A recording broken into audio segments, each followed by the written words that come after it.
absorver a palavra de Deus para o coração.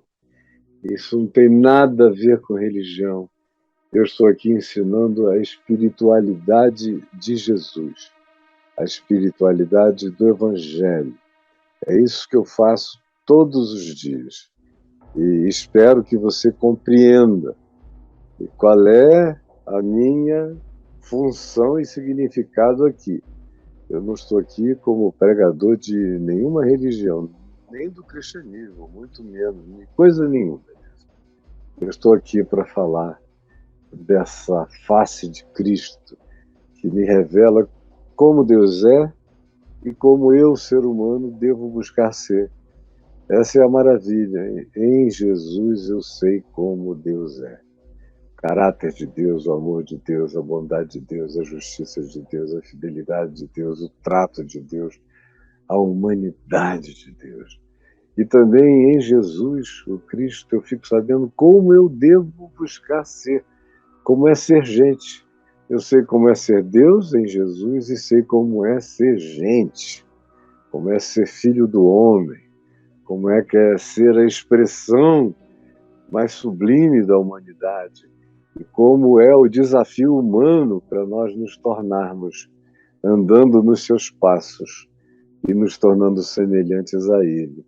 É isso que nós estamos fazendo aqui e nada além disso que nós buscamos aqui. Eu quero que você abra a sua Bíblia, ou procure aí no seu celular esse texto da primeira epístola de Pedro, no capítulo 2, no verso 11, e eu quero falar sobre as paixões que fazem guerra contra a alma. Esse é um tema forte, é uma expressão poderosa, né? Pedro diz exatamente isso. Meus amados, ele usa essa expressão, meus amados, exorto-vos, que é uma palavra de instância, no sentido de instar, de provocar, de exortar, tem a ver com essa emulação deliberada da consciência. Isso é exortar, é emular deliberadamente a consciência do outro. E ele diz, eu vos exorto, lembrando, eu trago essa palavra, trago essa exortação, lembrando a vocês que é tudo de passagem por aqui. Que a gente está de passagem. De passagem. E parece que muita gente esquece disso. De passagem. E tem gente que fica ainda até aparvalhada quando uma pessoa de 84, 80 anos, 73, 74 anos morre. Parece que foi uma visitação do azar. Não, é normal morrer. Normalíssimo. É como comer, beber. Chega um dia que a gente para de comer, de beber, de defecar, de fazer xixi, o organismo vai paralisando por uma razão ou por outra. E a gente para. Todos nós paramos. Olha para trás. Cadê o teu bisavô? Onde é que está o teu avô? O teu paizinho, tua mãezinha? Os meus já não estão aqui. Tem gente muito amada minha que já não está aqui. Filho do meu coração, das minhas entranhas, jovem, que não está aqui. Por quê? Porque ele passou. Aqui na Terra a gente passa. Eu estou aqui. Tem gente me assistindo e eu recebo muito amor. Muito amor. Enquanto haja, especialmente pastores que morrem de medo de mim, que têm pavor de mim, que recomendam à igreja que não me assista, porque senão as pessoas vão perder a fé, vão perder o amor por Jesus. E inventam essas mentiras todas. Todo mundo que chega aqui se apaixona por Cristo. Mas a mentira rola solta. E, com exceção, especialmente de pastores, a grande maioria das pessoas, dos cristãos e do povo em geral, me tem muito carinho, muito amor, respeito crescente. E eu recebo de crianças, de jovens, de adultos e de idosos. Muito, muito amor. E por que eu estou dizendo isso? É porque tem gente que diz assim, Caio, eu te desejo 400 anos de vida, 200 anos de vida, pelo menos mais 100 anos de vida. Aí eu iria para quase 170 anos, já pensou? De vida. Eu ia virar uma figura abraâmica, por aí. Então, mas eu sei que eu tenho mais alguns anos e vou partir. E a vida vai continuar. No dia seguinte, tudo vai acontecer de novo. Provavelmente não aqui na minha casa, onde a minha mulher vai ter outros sentimentos, vai ter outras emoções, os meus filhos, os meus netos, mas cada um vai reagir de um modo. Provavelmente ninguém vai reagir como a minha mulher, como a Adriana, nem mesmo os filhos e os netos, porque eles estão no processo de preparação natural para a minha partida. E no que diz respeito aos filhos que eu criei, tive e criei desde que nasceram, meus filhos, eles foram criados com a minha ausência e com a minha repetição, porque a minha vida era em avião. E, estatisticamente falando, eu viajei tanto, tanto, tanto, tanto, que eu passei da estatística dos pilotos caírem de avião. Então era possível, qualquer coisa era possível. Um acidente de carro era tanto movimento entre cidades, ia de avião e o resto entre cidades era carro, para lá e para cá, aqui e fora do país, e na Europa, e em países os mais diferentes do mundo, onde os trajetos de carro são mais factíveis. Muitos, e tem muito acidente. Você passa na estrada, você vê acidente. Podia ser o seu carro. Por quê? Porque é tudo passageiro. Aqui as circunstâncias são muitas vezes mais fortes do que a nossa capacidade de aguentar o embate. A Olivia Newton-Jones anunciaram que faleceu, anunciaram ontem, e o falecimento dela com 73, 74 anos. Para uma pessoa contemporânea, ela partiu um pouco cedo. Normalmente, uma menina, inclusive, com o tamanho dela, o peso dela, a capacidade que ela teve a vida inteira de se movimentar e fazer exercícios, normalmente ela iria até uns 90. Então foi um pouco apenas, anacrônico. O Jô Soares já foi numa boa idade. É claro que a gente amava o Jô, eu tinha muito carinho por ele. Gostaria que ele tivesse ficado mais tempo. É assim que a gente sente, com pessoas que a gente ama. Mas a gente não pode ter ideias ilusórias, muito menos sentimentos ou emoções. Porque quem trata essa existência como se ela fosse durar indefinidamente é um tolo, é um bobo, é uma pessoa despreparada para viver. Na realidade, o grande paradoxo humano é que eu só me preparo para viver quando eu tenho consciência do meu morrer. Quanto mais consciência eu tenha do meu morrer, mais preparado, mais curtido, mais enrijecido, mais experiente, mais realista eu me torno para viver. E aí a minha vida é carregada de muito menos ilusão, muito menos tolice, muito menos fantasia, muito menos fanatismo. Vai passar, tudo vai passar. Teu pastor vai passar, a igreja que você frequenta vai passar, as coisas que você admira como se elas durassem para sempre, eu garanto a você, elas vão passar. No espaço curto da minha vida, que é curto, curtíssimo, comparado, não precisa ir longe, só com a civilização humana é um pontinho. E com a vida, meu Deus, eu nem existo comparado com a idade da vida na Terra. Sou menos do que um micróbio, menos do que o que se pode ver no microscópio. Não sou nada. E assim como todo mundo que me precedeu passou, você no máximo conhece nomes, monumentos ou obras de alguns que foram mais prolíferos, ou porque construíram com pedra, ou porque escreveram com sabedoria, inteligência ou provocação. Fora isso, você fica só com a lápide no cemitério, porque passa. E bem-aventurado é aquele que vive todo dia sabendo que está vivendo o passageiro, o impermanente, que as coisas aqui são absolutamente impermanentes. Como a Escritura repete, que o mundo passa, e bem assim a sua concupiscência. Mas aquele que faz a vontade de Deus permanece para sempre, mesmo depois do corpo dele passar, mesmo depois dele ser absorvido como material orgânico pelo resto da criação. Por quê?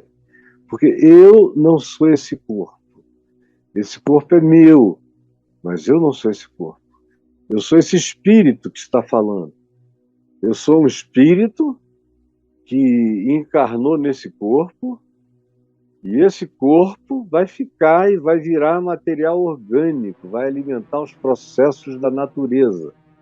E eu vou seguir como espírito para o meu berço espiritual, para a minha origem espiritual, que é em Deus.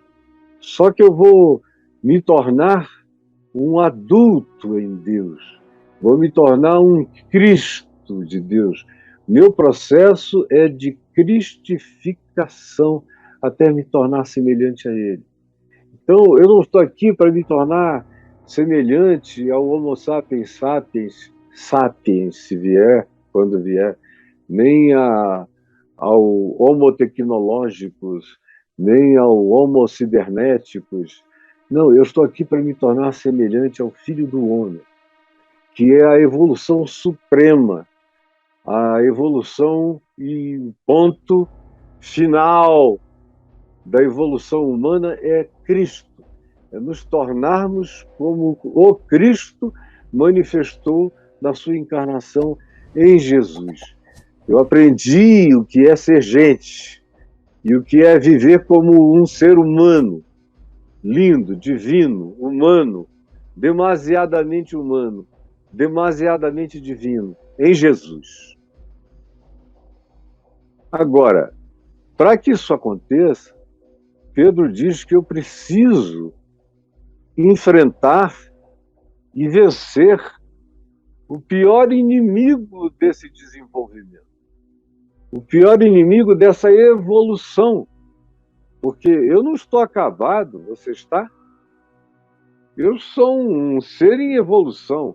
Eu não estou esperando que nasça um sexto dedo em mim, nem um terceiro olho. Eu estou só evoluindo no meu espírito. A minha mente está melhor todo dia. A minha memória não é tão boa como já foi, mas a minha mente nunca foi tão boa. Eu nunca fui tão prático, tão objetivo, tão direto ao ponto. Nunca vi nada com tanta clareza antes. Nunca observei com tanta sabedoria. Nunca tive tanta paciência. Nunca tive tanta convicção, fé. Nunca tive tanta esperança. Nunca tive tanta certeza das coisas que me esperam e tanta convicção dos fatos que eu ainda nem vejo, mas que eu já sei que são meus. Eu tenho certeza que mais assentado do que eu estou nessa cadeira aqui, eu estou assentado nos lugares celestiais em Cristo.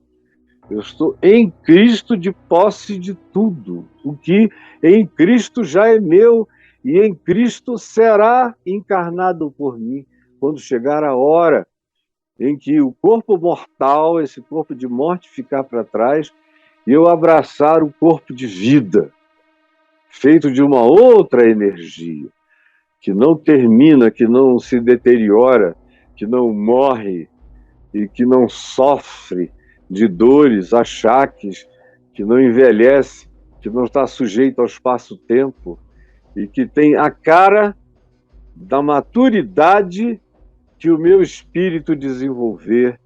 É a partir dessa fisionomia espiritual que eu tenho que resplandecer Cristo na sua plenitude. Pedro tem esse objetivo de levar esses que ele chama de forasteiros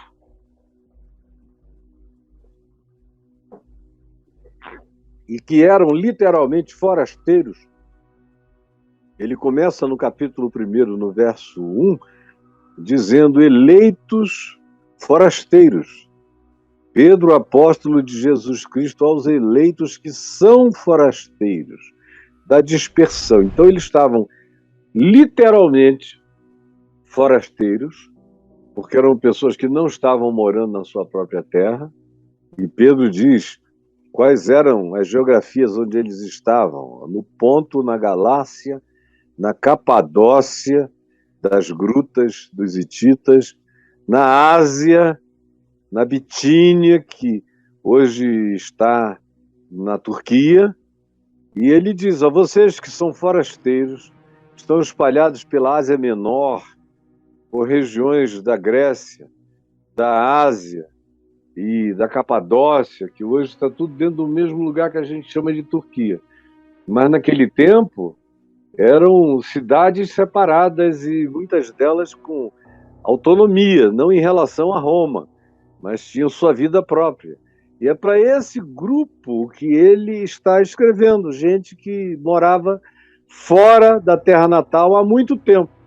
E ele aproveita essa ideia de que eles eram pessoas morando longe de casa, longe da herança paterna ou materna, e fala com eles e evoca a experiência de viverem como pessoas estrangeiras numa terra estranha, onde a língua mater não é a deles, a cultura não era a deles, as convicções não eram as deles, os modos de operar, de se comportamentalizar não eram os mesmos. E ele aproveita o fato de que eles estão fora de casa e diz: olha, fora de casa, até os que estão em casa estão, porque a nossa casa não é nenhuma casa neste mundo. Eu estou morando nessa casa aqui, há 16 anos, é alugada. E eu tratei como se fosse minha. Construí mais coisas aqui do que a dona da casa tinha construído. Eu vou entregar uma casa para ela com 3 quartos a mais, com 3 ou 4 banheiros a mais, com um jardim que ela não tinha, com um monte de coisas que não havia aqui, dentro e fora da casa. Por quê? Porque eu sou um forasteiro, que eu sei que a casa não é minha, eu vou passar, vou sair. Estou pedindo para vocês me ajudarem a terminar a minha casa, que já está coberta, mas tem que ser acabada. Mas mesmo lá, eu sei que eu vou para lá, se Deus quiser, e vou ficar, quem sabe, uns 15 anos, 20 anos, se tanto. Meu Deus, se eu chegar um dia a 87 anos, vai ser uma coisa gloriosa para quem não tinha perspectiva de passar de 50 no máximo. Passei a vida recebendo diagnósticos de vida curta, por causa do coração, por causa de outras coisas. Eu estou aí. À medida em que eu estou ficando velho, eu só estou melhorando. Então, eu estou melhorando com a proximidade da morte. Mas eu sei que eu estou numa regressiva natural. Eu não tenho nenhuma ilusão. Eu olho para os meus filhos e imagino, bom, se eu viver bastante ainda, se eu viver ainda mais tempo do que eu morei nessa casa, ou seja, se eu chegar a uns 20 anos a mais de vida, eu vou ver o meu filho Ciro com a minha idade, com 67, o Davi com a idade da Adriana, 65, 66, com a idade da mãe dele, da Alda. E eu vou ver a Juliana com... Você bota aí com 58 anos de idade, coisa linda. Eu vou ver a Bruna com 62, o Daniel com 59 anos de idade. E aí eu poderia ir multiplicando o William com 66. Os meus netos, mais 20 anos, a Helena pode ter 53. E o Matheus, vocês já imaginaram, 36, quase a idade da mãe dele. A Lara com 31, o Heitor com 32 e a Gigi com 26. O Theo, que acabou de nascer, com 20 anos, 21 anos, 20 anos e meio. Enfim, se eu tiver o privilégio de ver esses moleques com essa idade, na qual alguns dos meus filhos já estão, e os meus filhos chegarem a uma idade já entrante na velhice, é uma maravilha, porque eu sei que eu vou passar e que eu não tenho um tempo para sempre aqui. É por isso que eu decidi fazer e me concentrar em fazer, exclusivamente em fazer, o que eu fui chamado originalmente para fazer. Por isso eu estou deixando de lado todos os convites de tudo que é tipo de compromisso, que no passado eu aceitaria, mas hoje em dia não, porque o tempo não é tanto e eu quero deixar aquilo que Deus me deu prioritariamente para compartilhar na vida, que é a mensagem do Evangelho. Essa sim me ultrapassa. Eu irei e vocês estarão ainda ouvindo, e ouvindo, e ouvindo, e passarão para os filhos de vocês e para os netos de vocês, quem sabe. Porque ela é uma palavra eterna, ela vai continuar, e eu vou desaparecer.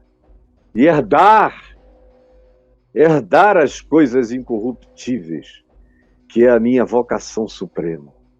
Então eu vos exorto como peregrinos que estão de passagens, como forasteiros, como gente que está aqui atravessando, fazendo só a travessia.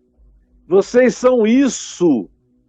Ponham isso na cabeça, sem angústia, com naturalidade. O que espera vocês é que é glorioso. Essa vida aqui é dor, é tristeza, é decepção, é angústia.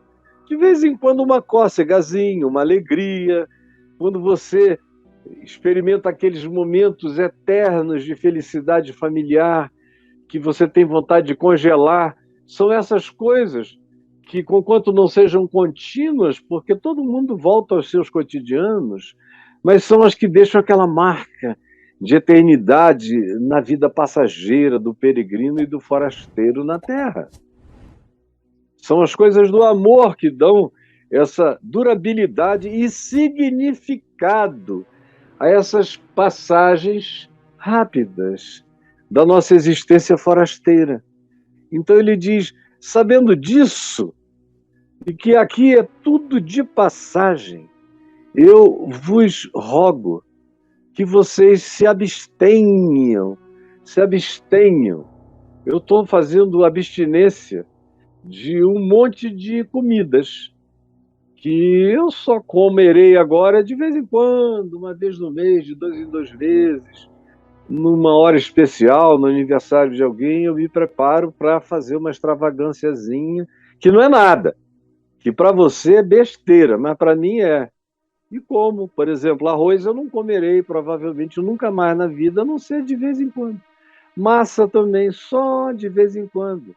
Carboidrato, só de vez em quando. Abstinência de muita coisa. E bebidas, só de vez em quando. Tem um monte de coisas, doce.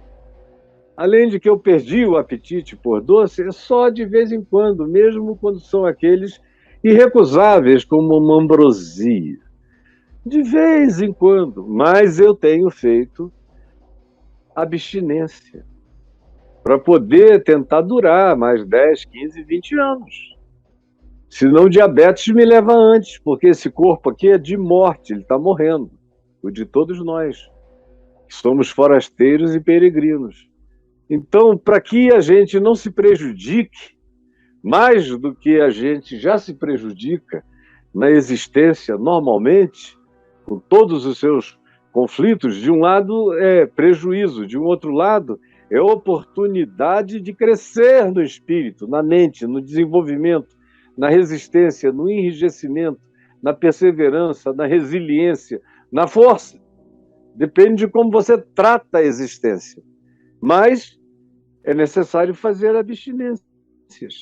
E aqui não é de comida. Em Jesus, ninguém tem que fazer abstinência de comida, a não ser que esteja fazendo mal ao corpo.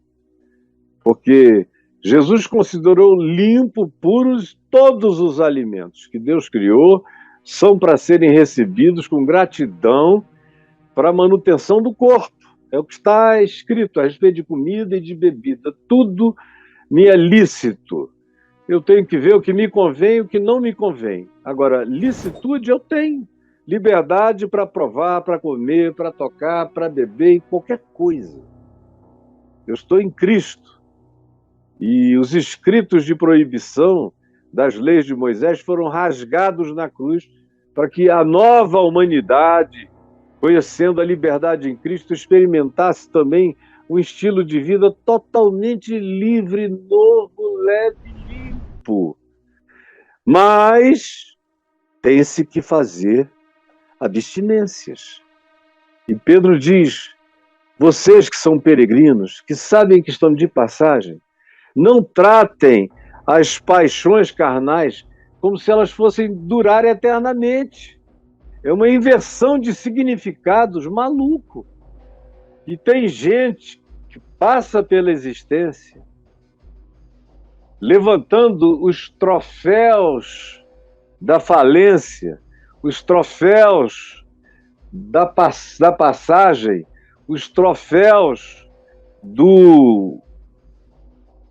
da simbolização do ocaso, os troféus do nosso crepúsculo humano, dessa vida que é uma sombra, que é um graveto na corrente de um rio intenso, sendo levado. É a minha vida, é a sua.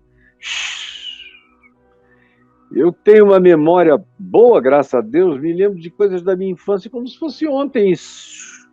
Quase 70 anos se interpuseram. Como passou rápido. Eu vejo os meus amigos, garotos, todo mundo velho e todo mundo começando a morrer para todo lado. Porque passa. E aí, porque passa, Pedro diz, tem coisas que não valem a pena. Tem coisas que só destroem o indestrutível. Já basta que a gente experimente a destruição das coisas que são passageiras, que não ficam, que não duram para sempre.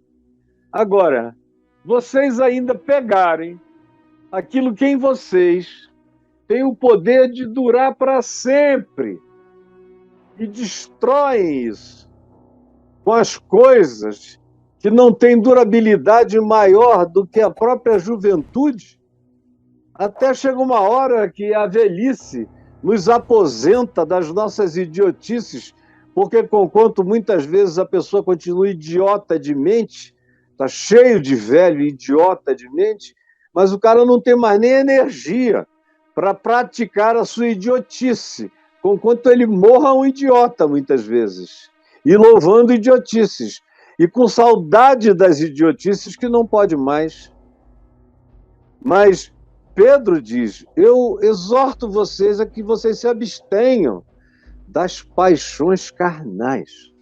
Aí você pode dizer, esse cara era um careta, era só isso, cara.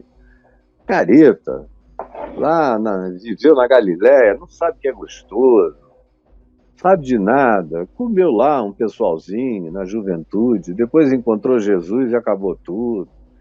sabia de nada. Além de tudo, era um pescador que tinha que lutar pra caramba, passar a noite acordado, quase não podia se divertir. E vem falar de paixões carnais que fazem guerra contra a alma. Desculpa, estou noutra. Essa é uma parte das coisas que eu considero que estão em obsolescência na minha vida. E tem muita gente que se diz do evangelho, que se diz cristã, que não tem o menor pudor em relação a práticas das coisas que destroem, que fazem guerra contra a alma,